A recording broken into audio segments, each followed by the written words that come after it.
100 primeiros dias da mãe e do bebê. Tudo que acontece na vida desses dois, de vocês dois, até que essa criança complete aí, finalize o seu terceiro mês, chegando no quarto mês de vida. Quais são as mudanças, quais são as coisas que a gente precisa esperar, o que é normal, o que não é. Tudo o que você precisa saber para essa fase tão impactante, tão importante na relação de vocês. Tenho certeza que essa aula vai agregar muito. Todas as informações que você precisa estão aqui dentro. Eu me chamo Ana Bárbara Januzzi, sou médica pós-graduada em pediatria e sono na infância, sou mãe, já passei por essa fase que você está passando ou vai passar algumas vezes e eu condensei aqui nessa aula tudo que eu considero mais importante. Tem muita informação que a gente pega ao longo desses primeiros 3 meses, né? Mas tem aquelas que a gente não pode deixar escapar. Eu sou também criadora do curso Sono e Rotina, que já ajudou mais de 16 mil famílias a encontrarem o melhor sono possível para os seus bebês, e a gente sabe que isso é muito importante no comecinho de vida da criança. A gente vai falar sobre sono nesse vídeo também. Tenho certeza que ao final dessa aula você vai sair muito mais tranquila, muito mais relaxada, muito mais segura do que você está fazendo e que vai ser muito benéfico para você e para o seu bebê. Antes de mais nada, sem a gente começar o assunto propriamente dito, eu queria te situar uma coisa muito importante. Essa fase vai passar. Eu sei que a gente tem a sensação de que ela não passa nunca. Eu já estive aí e eu me lembro quando eu tava lá trocando fralda e dando o peito e a criança chorando e eu não podia sair de casa e eu não tava entendendo muito bem o que estava acontecendo ali nos primeiros meses de puerpério. E eu ficava com a sensação de que a minha vida seria apenas aquilo, né? Eu sempre seria uma trocadora de fraldas, eu sempre seria uma pessoa que oferecia o peito. Não tinha mais nada além daquilo ali. A minha relação com a minha bebê, ela, especificamente com a primeira bebê, que eu não tinha muita experiência, né? Ela não passaria disso, né? E aí eu queria te dizer, vindo do futuro, que essa fase passa, essa sensação passa e ela é substituída por outras sensações. Mas essa sensação inicial de, meu Deus, onde é que fui amarrar meu burrinho? O que eu tô fazendo? Por que a minha vida tá tão agarrada aqui? Por que eu não tenho mais liberdade? Por que eu não posso fazer nada? Isso vai passar. Isso vai passar na medida que a criança cresce, as suas necessidades vão mudando e você também vai compreendendo muito melhor a sua criança. Os 3 primeiros meses são muito específicos, eles não guardam muita relação com o que tá vindo lá na frente, sabe? Embora a gente, enquanto tá dentro desse furacão, a gente acredita que ele nunca mais vai passar. E eu quis começar esse vídeo falando que vai passar sim, porque vai passar rápido, mesmo que você não queira. O que eu quero dizer? Os momentos difíceis, a gente quer que eles passem logo, né? Também já passei por isso. Mas acontece que passam também os momentos bonitos. Passam também aqueles momentos únicos com você e seu recém-nascido, aquelas lembranças, aquelas memórias, tudo isso vai passar.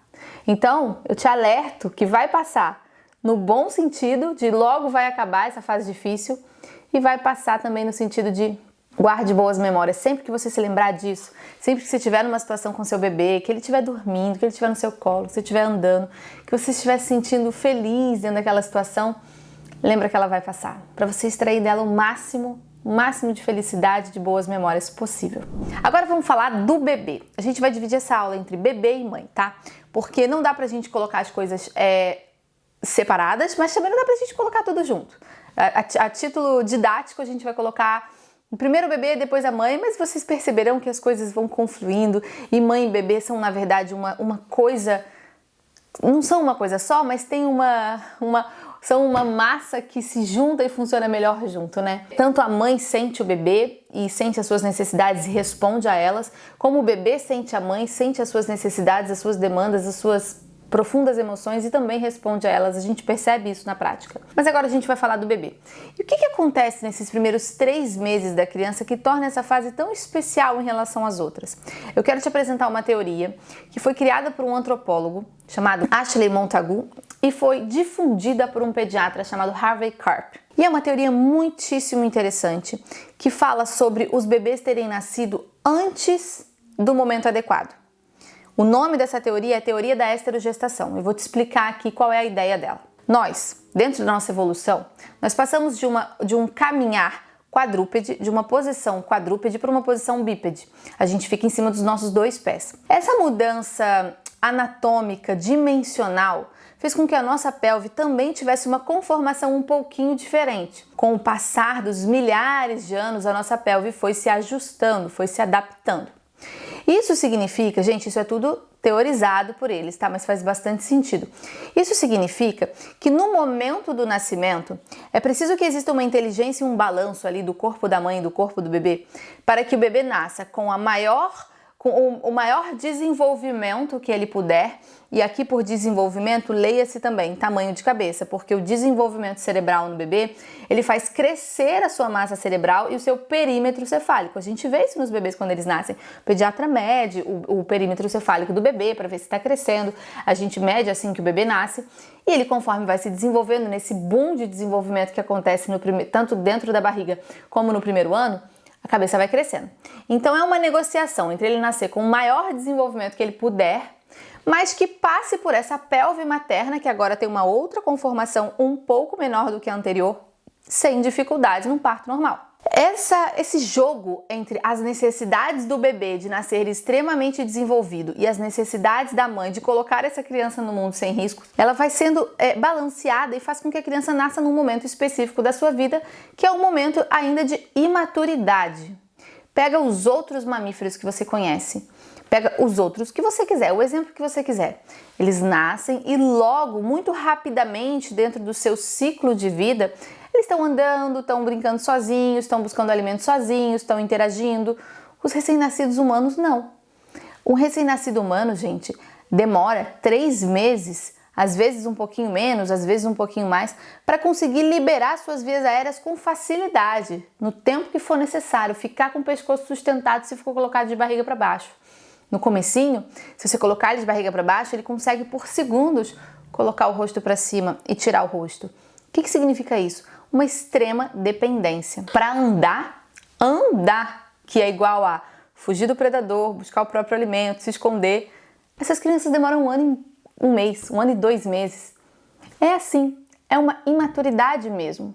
Os bebês humanos parecem nascer mais imaturos e por conta da teoria da estrogestação a gente explicaria isso. É muito, muito interessante. E por que a gente está falando disso? Porque nesses 3 primeiros meses especificamente, a gente tem a transição de um bebê recém-nascido, com todas as demandas de um recém-nascido, para um bebê maior, ali de 3, 4 meses, que já tem uma interação com o mundo completamente diferente, que já enxerga melhor, já brinca, já socializa muito mais, já tem uma adaptação muito boa ao ciclo circadiano, né? A gente sabe que a melatonina vai sendo produzida aí por volta das 10 ou 12 semanas com maior intensidade.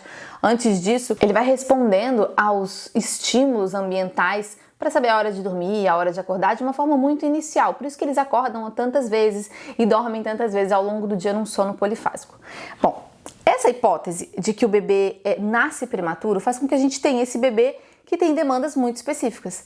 Demandas de presença, demandas de ficar pertinho, demandas de ficar no silêncio, de ficar tranquilinho, muito específicas em relação a essa fase da vida. Conforme ele vai crescendo, isso vai melhorando, isso vai mudando, vai diminuindo. Essa criança não será a mesma criança para sempre. E aí fica um alerta também. Existem muitas famílias que, por conta de informações que viram, informações que receberam no consultório, ou pegaram alguém falando sobre isso e pegaram a informação pela metade, ou infelizmente estão sendo guiadas por gente que não entende muito bem de bebês, que se recusam a dar colo, ficam angustiadas se pegarem o bebê no colo, porque o bebê vai ficar mimado, porque o bebê nunca mais vai sair do colo e agora ele dorme no braço, ele nunca mais vai dormir no braço. Gente, olha só, é preciso deixar uma coisa muito clara aqui. As necessidades do bebezinho nos primeiros meses, elas vão mudando.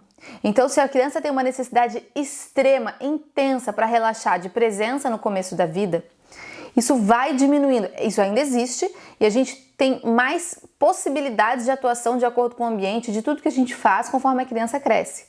Mas isso muda, porque a dependência muda. A extrema dependência para interagir com o mundo também muda, conforme a criança vai crescendo. Então, não queiramos pegar o nosso bebezinho recém-nascido de 15 dias e falar, se eu der colo para ele agora, ele nunca mais vai sair do colo, porque não é verdade. E eu sei que essa angústia fica, e essa angústia impacta inclusive no nosso puerpério, porque você fica se sentindo uma mãe insuficiente, uma mãe ruim, uma mãe que não sabe o que está fazendo, porque o bebê pede colo e você dá. É exatamente isso que a natureza fez a gente. É exatamente isso que o bebê precisa e que você precisa também. Essa presença, esse colo, o bebê pertinho, para que os dois funcionem muito bem.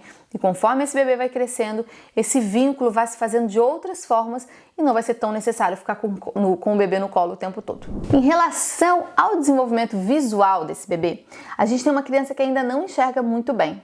Nós sabemos que a melhor acuidade visual do bebê quando ele nasce é cerca de 30 centímetros, o que corresponde ao bebê no seu colo, aqui você olhando para ele e ele olhando para você. Ele consegue reconhecer o rosto da mãe, mas tem bastante dificuldade de reconhecer outros, principalmente quanto à distância. Ele também tem dificuldade de identificar de onde vêm certos ruídos, qual é a fonte desses ruídos, e isso pode fazer com que ele se assuste, causando até um reflexo muito conhecido de mães e pais de bebês pequenininhos, que é o reflexo de Moro, que dá um susto no bebê. O bebê não sabe que aquilo foi uma panela que caiu no chão. Ele não sabe que aquilo foi um cachorro latindo, ele ainda está aprendendo. Isso significa que eu vou silenciar o mundo para o bebê chegar? Não. Isso significa que eu terei consciência e percepção de onde eu posso reduzir esses ruídos, diminuir e torná-los menos impactantes e compreender caso eles aconteçam e o meu bebê reaja dessa forma. Eles vão melhorando a visão, não é que eles não enxerguem, eles vão melhorando a visão, vão tendo mais acuidade, vão tendo mais qualidade visual conforme eles vão crescendo. E isso faz com que eles interajam muito mais com o mundo. Por isso que a gente vê a diferença de um bebezinho muito pequenininho que ainda precisa dormir e quando está acordado nem enxerga direito, para um bebezinho de 3 meses que já dorme bem menos, já começa a ter uma rotina mais bem organizada e consegue interagir com o mundo, enxergar e pegar os objetos. É mesmo um desenvolvimento e esse desenvolvimento é lindo. Essa criança também, gente, não tem qualquer experiência fora da barriga. Isso pode parecer óbvio, mas tem muita gente que quer tratar o bebê e quer que ele reaja como se ele fosse um mini adulto. Então eu penso nas experiências, na sabedoria e no conhecimento que tem um adulto, transfiro para um bebê. Esse bebê é um mini adulto, então ele deveria reagir ao mundo como um adulto reage. Então se eu tiro o bebê do colo da mãe e coloco no colo de outra pessoa e o bebê se esguela, grita, chora, fica desesperado, tem alguma coisa de errado com esse bebê, porque a reação esperada para um adulto seria ficar tranquilo.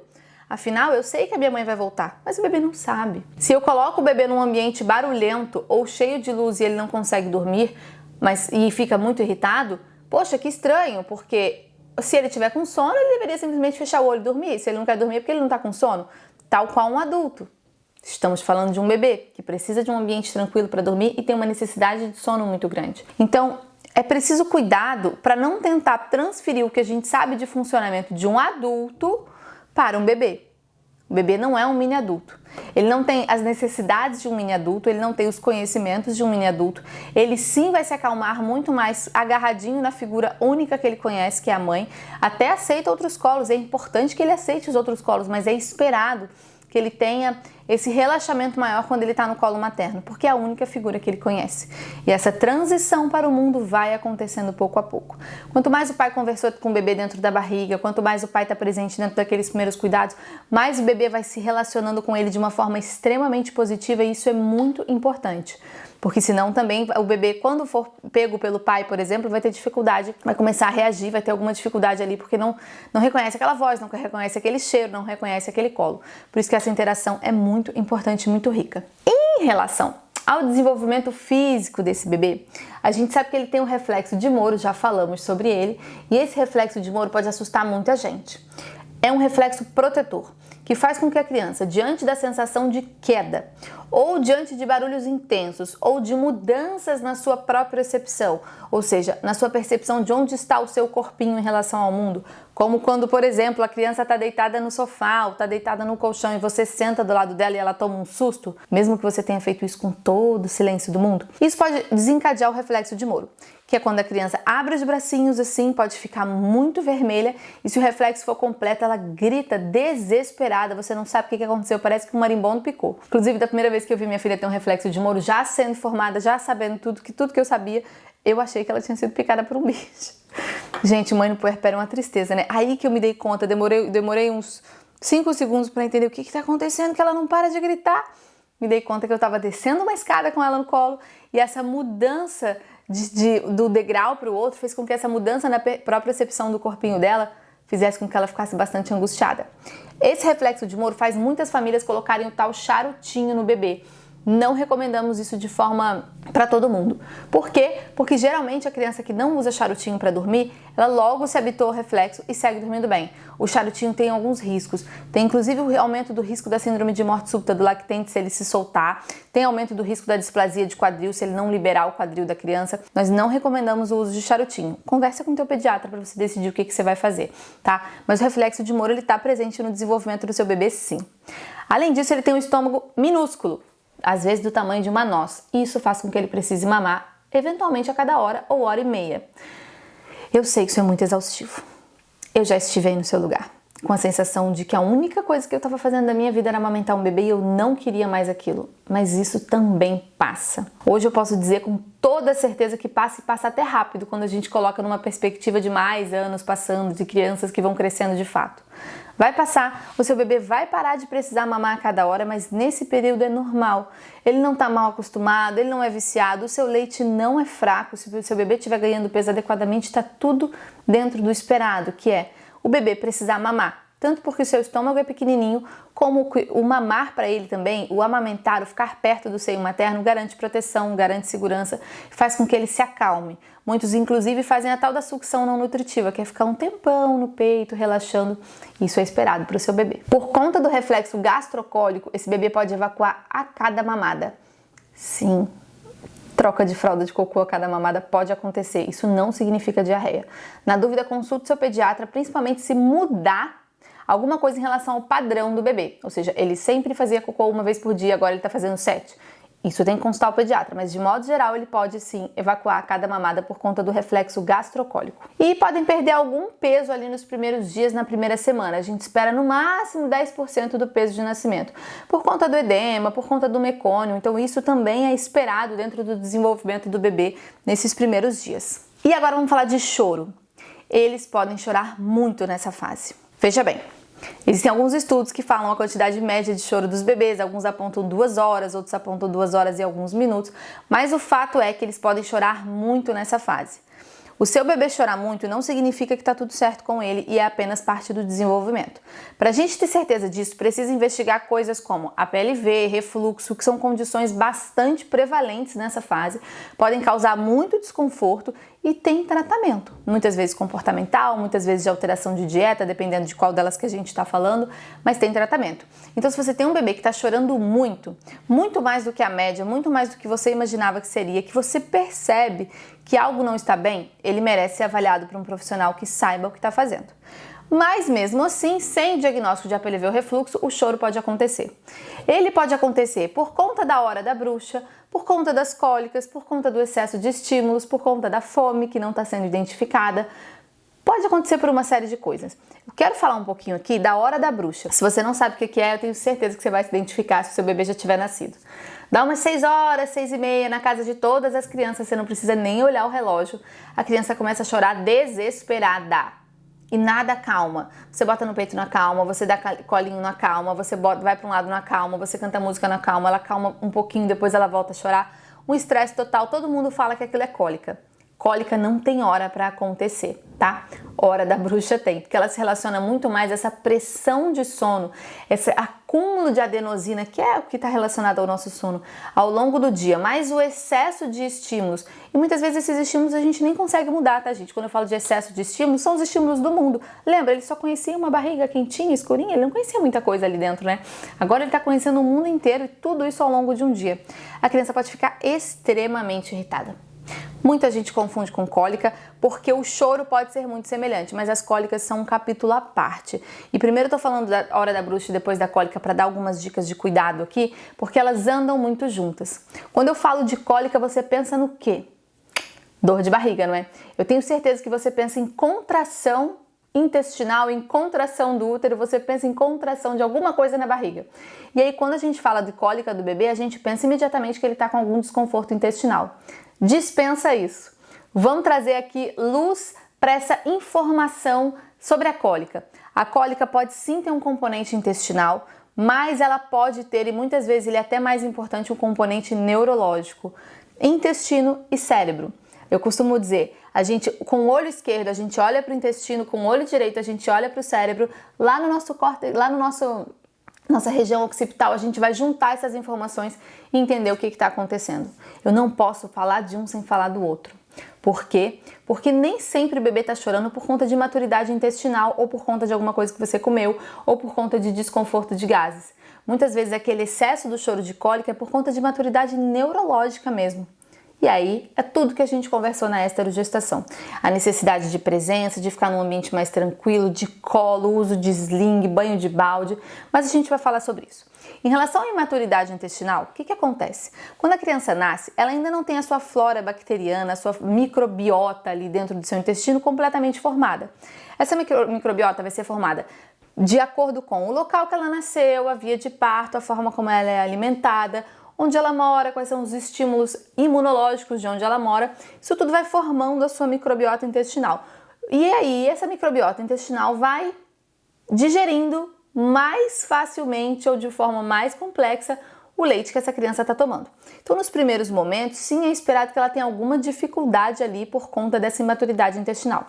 Eu sei que você está se perguntando, posso dar aquele probiótico, então, para evitar as cólicas? Não existe recomendação de fazer nenhum medicamento, seja ele natural ou não, para evitar as cólicas, tá? Isso está descrito na literatura. Não tem indicação. Esse processo é natural da criança ir desenvolvendo a sua microbiota intestinal. Mas nós também temos uma criança que pode ter dificuldade de evacuar. Por quê? Porque ela está numa posição muito horizontalizada, ela não fica no colo, ela está usando fórmula como principal alimento, que a gente sabe que pode causar mais constipação, e aí entra o componente da dificuldade de evacuação ou dificuldade de eliminar gases. Aqui a gente fala de higiene natural. Pois é, já ouviu falar sobre isso? É muito assunto, né, gente? A gente fala aqui de deixar esse bebê mais verticalizado, afrouxar um pouco mais sua fralda, fazer massagens na sua barriga, usar banho de balde como uma forma de relaxar sua barriguinha, colocar a criança numa posição de semicócoras quando for necessário para facilitar a evacuação desse bebê. Outra dúvida que muitas famílias têm aqui é: devo parar de comer algum alimento por conta da cólica do bebê? Essa estratégia não está relatada como primeira linha de tratamento. O que eu quero dizer? Geralmente, quando a gente fala de cólica, todo mundo sai passando uma lista de coisas que você não deveria comer. Pode acontecer para algumas pessoas que algumas das coisas que você está comendo estão impactando no bebê, mas não é uma verdade absoluta e sequer é a maioria.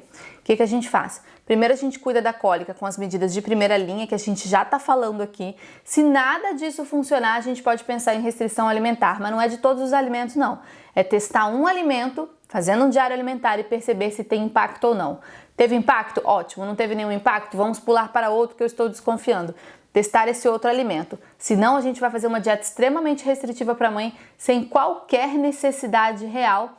Isso pode impactar muito lá na frente. Agora, em relação à imaturidade neurológica, gente, cérebro imaturo, que ainda está fazendo sinapses, que ainda está conhecendo o mundo, estamos todos sempre fazendo sinapses, mas essa velocidade de construção de sinapses nos primeiros anos de vida, principalmente no primeiro ano, é imensa. Esse cérebro pode sim apresentar mais irritabilidade, pode ser um cérebro mais estressado, mais angustiado, principalmente depois de muitos estímulos ou ao final do dia. Tudo isso a gente resolve cuidando da parte da imaturidade neurológica, conversando lá com a esterogestação. Banho de balde, banho no colo, estar perto da natureza, uso de sling, cantar para o bebê, ninar o bebê, fazer todas aquelas coisas que a gente faria de forma bastante instintiva se ninguém estivesse falando pra gente que a gente não pode dar colo, sabe? Pois é. Bom, agora em relação ao sono, que eu sei que é uma pergunta de muita gente. Como é que funciona o sono nessa fase? 16 a 20 horas por dia de sono que essas crianças podem dormir, geralmente de forma bem fracionada, num sono polifásico. Como eles ainda não têm o impacto da melatonina, fazendo com que todo o sono, ou a maior parte dele, se concentre no final do dia, ali na madrugada, como somos nós adultos ou as crianças mais velhas, eles vão fazendo um sono picadinho. Muita gente confunde isso com trocar o dia pela noite, mas na verdade isso é parte do desenvolvimento da arquitetura de sono desses bebês. A gente oferece para os bebês os melhores estímulos, o melhor ambiente, a melhor rotina para que ele nos devolva o melhor sono possível desde os primeiros dias. Você viu que eu usei a palavra rotina aqui? Tem muita gente que confunde isso e acha que não existe rotina nos primeiros meses. Gente, se você chama rotina de ter horários rígidos, tarefas rígidas, coisas que não mudam, não existe rotina nunca em idade nenhuma. Não é essa a rotina que a gente está falando. Quando a gente fala de rotina, é olhar para o ambiente onde a gente vive, as coisas que são feitas naquele ambiente, fazer os ajustes necessários, as adaptações necessárias para que esse bebê fique tranquilo. Isso é ajuste de rotina. É eventualmente desligar a TV mais cedo, adicionar um passeio aqui, retirar um estímulo lá, organizar o funcionamento da casa de uma outra forma para que a criança possa descansar e você também. Isso é rotina. Isso tem que ser feito desde o primeiro dia. E mesmo naqueles dias em que a gente só sobrevive, que acontece muito no puerpério. Meu Deus, quantos dias eu fiquei com a sensação que eu cheguei ao final do dia não sei nem como, sobrevivendo. Nesses dias também, conhecendo o que precisa ser feito para o melhor sono possível, aí eu costumo dizer que a gente sobrevive com muito mais qualidade, porque a gente sabe o que fazer. Não é o desespero do tipo, meu Deus, eu não sei o que fazer, eu vou ligar a televisão e ficar deitado olhando para cima porque eu não sei realmente o que fazer. A gente vai adicionando informações em relação àquele bebê, o que dá para fazer, o que é melhor fazer, quais os melhores caminhos seguir, para ter o melhor sono possível desde os primeiros dias. O que eu mais escuto das alunas do curso Sono e Rotina, gente, eu escuto muito isso, principalmente de 2 grupos de aluna, que são as que fizeram o curso na gestação, que iniciaram o curso na gestação, e as que começaram quando o bebê era bem pequenininho. É de que elas, eu escuto as pessoas falando que eu tenho sorte, que meu bebê dorme tranquilo porque eu tenho sorte, que se eu tivesse azar o meu bebê não dormiria bem. Gente, existe claro a variação individual, mas não é sorte. É saber o que está fazendo. E, inclusive, saber todas as possibilidades e quais são os testes e combinações possíveis. Isso é uma coisa que vocês aprendem muito lá dentro do curso Sono e Rotina. E fica aqui o convite para quem quiser se inscrever, quem quiser participar e ter o melhor sono possível do seu bebê com muitas evidências e muitas informações de qualidade. Mas, independente disso, é muito importante que você saiba que eles passam 50% do sono deles em sono REM. Você sabe o que é o sono REM? É aquele sono extremamente movimentado, que a criança se mexe para um lado, se mexe para o outro, pula para cá, pula para lá, e vira para lá, e vira para cá, e faz uns barulhinhos, você não tem certeza se ela está dormindo, se ela está acordada. É aquele sono que tem, inclusive, os sonhos. É que a gente não sabe com o que sonham os bebês, né? É nessa fase do sono que a gente tem os sonhos. E o sono REM, ele é responsável por mais 50% do tempo da criança. Se for um bebê prematuro, até mais.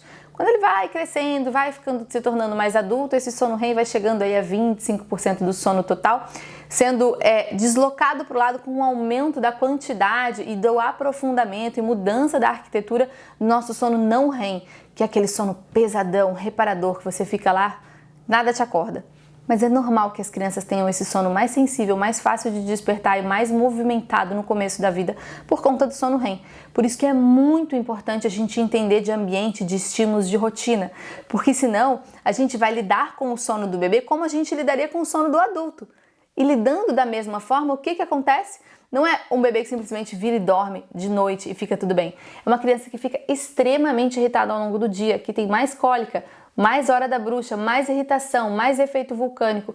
E a gente fica com aquela sensação de não sabe o que está fazendo, porque a criança não está conseguindo dormir. É muito importante cuidar do sono dessas crianças nessa fase, é fundamental. Agora a gente já falou do bebê, já falamos muita coisa, espero que você tenha notado. Vamos falar um pouquinho da mãe, de você. Como é que você está passando essa fase? Se você ainda não chegou nela, eu sei que você pode ficar um pouco assustada, porque é uma fase de transição mesmo, da vida com o bebê dentro da barriga para o bebê fora da barriga. Da vida de só me preocupar, ou pelo menos me preocupar muito mais com as minhas necessidades agora, para deslocar todas as minhas atenções, todo o meu tempo para as necessidades de um outro ser humano, e que muitas vezes eu nem sei quais são, porque eu estou aprendendo. Eu vejo muitas tabelas de pessoas tentando decifrar o choro dos bebês e dizendo, se o choro é dessa forma é fome, se é dessa outra forma é sono, se é dessa outra forma é fralda cheia. Gente, isso é tão individual e na verdade isso mostra pra gente que a gente chega nesse mundo quando o bebê nasce sem saber nada. E tá tudo certo. Faz parte o não saber. Orgulhe-se de estar tentando, não precisa se sentir angustiada, frustrada, com medo, envergonhada de não saber o que é melhor para o seu bebê nesse momento. Você só vai aprender testando, ouvindo o bebê, percebendo as necessidades, fazendo testes, vendo se isso aqui funciona, se isso aqui não funciona, e rapidamente você será a principal expert no seu bebê, você e quem cuida dele junto contigo. Tem que confiar. Mas enfim, o que a gente está tendo nessa fase, nos 3 primeiros meses? Primeiro, lidar com um corpo que é muito complexo. A gente tem um novo corpo e esse corpo tem funções que ele não tinha antes. É um corpo que produz leite, é um corpo que está se recuperando de um parto, que pode ter sido cirúrgico ou não. É um corpo que sangra por conta da loquiação do pós-parto, que acontece tanto no pós-parto normal como no pós-parto cesariana. É um corpo que está se reorganizando para o útero contrair e voltar para dentro da pelve e eu voltar ao meu estado antes da gestação. Isso tudo é um processo e isso tudo demora. Quando o bebê nasce, surge aquela sensação de vazio, de o bebê não estar mais aqui dentro e sobrou o corpo, e o corpo está diferente daquilo que eu imaginava, daquilo que eu me lembrava. E a gente está nesse processo do corpo retomando o seu trajeto para o seu estado natural antes da gestação. Não dá para dizer que o corpo volta, que o corpo não volta. O que a gente sabe é que ele retoma um estado antes da gestação. A quantidade de gordura acumulada vai indo embora com a amamentação ou com o passar do tempo, porque ela foi estocada justamente para a gestação se desenrolar. O útero vai voltando para dentro da pelve, o sangramento vai parando. Se você amamenta, o leite que você produz vai se ajustando, porque no comecinho é uma loucura. Você às vezes não sai nada, às vezes sai muito, aí dói, o peito incha, empedra. Tudo isso pode acontecer, mas isso também melhora com o passar do tempo, porque o corpo vai adaptando a sua produção à demanda do bebê. Tudo isso está acontecendo, gente. Olha, não precisava nem ter bebê para a gente já ficar meio atônita com todas essas transformações, porque é muito, muito impactante. Mas tudo isso está acontecendo enquanto você pode estar passando por privação de sono, dificuldades de relacionamento com seu companheiro, dificuldades de relação com a rede de apoio, ansiedades financeiras, sem saber exatamente como é que você vai encaixar aquele bebê na sua nova vida. Eu sei. E só de lembrar disso, eu me lembro com angústia, porque eu me lembro da sensação e me lembro com carinho também. Porque eu vejo o que eu não via lá atrás, de que isso tudo passa, de que as coisas elas tomam o seu lugar. Então, fica tranquila que elas vão tomar o seu lugar. E tem uma coisa também que acontece, é que a gente não reconhece mais o nosso corpo. Que eu recebo muito esse relato, tá, de famílias, que é o seguinte: eu não consigo mais usar as roupas que eu usava antes. E não é nem porque elas não cabem, mas é porque elas não fazem mais sentido, elas não vestem mais esse corpo novo, ou até porque elas não cabem mesmo, mas elas não vestem mais esse corpo novo, eu me sinto desconfortável, elas não servem para amamentar, eu não tô me encontrando aqui, né? Tem muita gente que corta o cabelo, como se a gente estivesse ainda numa fase de adaptação muito intensa, né? E de mudança e de renascimento muito intensa que acontece nessa fase. Isso tudo é normal e é esperado. Em relação a essa nova vida que está surgindo e a sua relação com ela, tudo é muito novo. Eu costumo dizer que é um chefe chinês. Você está na China, você não fala chinês, o seu chefe só fala chinês e ele é extremamente exigente. Então você vai testando tudo para entender o que ele quer e ficar feliz. E conforme o tempo vai passando, você vai aprendendo a falar o chinês necessário. E esse seu chefe, né, esse bebezinho que tem demandas enormes e tal, não necessariamente você vai amá-lo de primeira, tá? Também pouca gente fala disso. Muita gente fala que o amor é uma coisa que surge quando você pega o bebê no colo e é uma coisa arrebatadora. Gente, eu nunca tive isso. Jesus Cristo, o amor demorou um pouquinho para chegar. Alguns dias, uma semana. No começo, eu amava. Eu sabia que eu amava. Mas eu estava esperando aquela sensação arrebatadora que ia me tirar daquele ambiente cheio de complexidades e me levar aos céus com os anjinhos cantando. E não chegava isso. Eu olhava para as minhas filhas e ficava com a sensação de que eu estava cuidando assim por obrigação moral. Tipo, eu preciso cuidar porque a natureza tá me pedindo para cuidar. E eu gosto dessa criança, mas cadê aquele amor que me disseram que eu ia sentir? Aquela coisa profunda. Isso chega também. Eu sei que a sensação é de que, meu Deus, o que está acontecendo aqui? Talvez você já sinta esse amor profundamente e que bom. E ele só vai aumentar. Mas ele chega. Em algum momento ele chega. E quando ele chegar, você vai se dar conta, porque você vai sentir um medo absurdo de acontecer alguma coisa com seu bebê. Geralmente ele vem nesses estalos de medo. De, meu Deus, eu não controlo mais o mundo. Quer dizer, não que antes a gente controlasse, mas o nosso descontrole em relação ao mundo antes não doía tanto, né? Eu não controlo o mundo. Se acontecer alguma coisa com o meu bebê, se ele estiver longe de mim, eu não consigo controlar. Gente, isso aperta o nosso coração, torce, expande, machuca. E aí faz com que a gente sinta que, uau, olha como a gente ama essa criança. O amor tá ali. E ele só cresce. Cresce com a entrega, cresce com a demanda, cresce com o dia a dia, você negando suas necessidades para dar voz às necessidades do bebê. Cresce com você entregando mais do que você imaginava que você conseguiria. Não posso chorar, mas fico com vontade. Ele cresce muito. E se você tá com um bebezinho de 0 a 3 meses dentro de casa ou tá grávida esperando seu bebê chegar, você não tem noção da dimensão do amor que você vai sentir por ele. Cada dia esse amor vai aumentar. Você ama agora, eu sei que você ama. Mas esse amor vai aumentando, vai aumentando, vai aumentando e é uma delícia. E se não for o primeiro bebê, porque eu sei que tem muita gente que me pergunta, eu amo muito meu primeiro filho, como é que eu vou amar o segundo? desse jeito? Não vai dar. Esse segundo vai ser um abandonado, ninguém vai, ou o terceiro. Como é que eu vou amar tanto? Vai amar também. Deve ser uma mágica, uma coisa que Deus faz, a gente não sabe. Mas o coração retorce, expande, aumenta, e quando você vê, você ama duas crianças numa intensidade que você sequer imaginava. O amor chega. E o medo também. Bom, em relação ao relacionamento com a pessoa que está do seu lado, ele pode ficar bastante conturbado nesse começo. Bastante. Primeiro porque você não sabe muito bem o que você está fazendo. A outra pessoa também não. Muitas vezes as expectativas em relação ao que a pessoa deveria estar fazendo e como ela deveria estar cuidando do bebê se chocam com o que de fato ela está fazendo e como ela está cuidando, ainda que ela cuide, ainda que ela faça. Muitas vezes eu tenho expectativas de que a pessoa fizesse X e a pessoa está fazendo Y.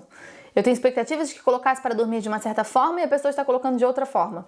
Eu tenho expectativas de que a pessoa reagisse assim e a pessoa está reagindo da outra forma. É preciso muita inteligência emocional para a gente lidar com essa relação nos primeiros meses de vida do bebê. E pode ser muito complexo. A gente tem muitos relatos de famílias que sofreram abalos importantes nesse começo e tiveram brigas e tiveram estresse, porque a comunicação estava ruidosa, a privação de sono estava impactando todo mundo, ninguém sabia muito bem o que estava fazendo e todo mundo queria que o outro agisse de uma forma diferente. A chave para isso é sempre a comunicação, é sentar e conversar.